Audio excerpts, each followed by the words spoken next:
Le ministère qui est selon Dieu est puissant, comme au temps de Josué, pour mettre les ennemis en fuite et les disperser de toutes parts. Or, ce ministère ne peut s'exercer qu'en vertu de ce que Christ est en nous. Ah, si nous pouvions seulement restaurer le ministère sur cette base-là. Le ministère qui est d'en haut n'est rien de plus et rien de moins que la révélation de Jésus-Christ dans le cœur de l'enfant de Dieu. Votre ministère sera efficace suivant ce que Christ est pour vous et en vous.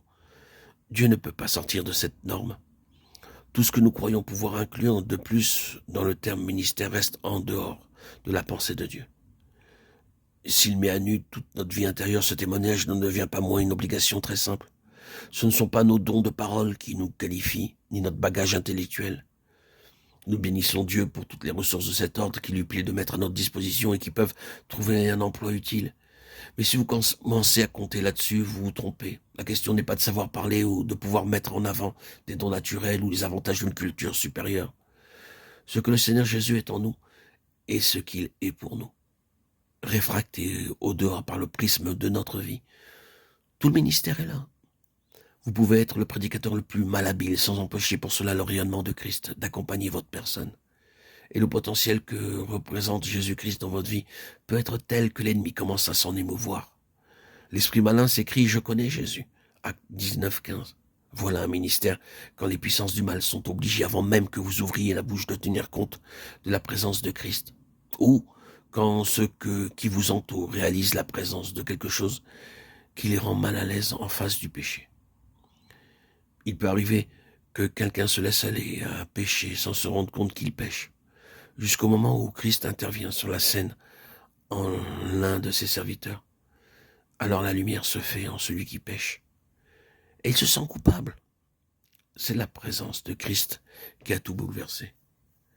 Dieu a brillé dans nos cœurs. Vous pouvez prêcher tous les sermons possibles et imaginables. L'effet produit ne se montrera pas à un iota si votre présence ne révèle pas Christ à votre entourage. La présence de Christ, perçue par la conscience des autres en face de l'homme ou la femme de Dieu, voilà la mesure de notre héritage. Et ce ministère-là est ouvert à tous. Nous avons ce ministère et nous avons ce trésor dans les vases de terre. Pourquoi Dieu choisit-il de tels vases? Et pourquoi, s'il met la main sur un vase de choix, est-il obligé de l'entreprendre et de le passer au creuset jusqu'à ce qu'il l'ait rendu petit à ses yeux? Paul avait de multiples avantages, mais il en vient pour finir à les regarder tout comme de la boue. Pourquoi le vase doit-il être ainsi brisé? Pour faire tout simplement de la place au Seigneur Jésus, pour qu'il puisse, lui, occuper tout. C'est la mesure de Christ qui est la mesure du ministère. Ce n'est pas la mesure du vase. Et quand bien même il en coûte, nous sommes prêts, n'est-il pas vrai, à être brisés, afin que Christ soit manifesté en proportion.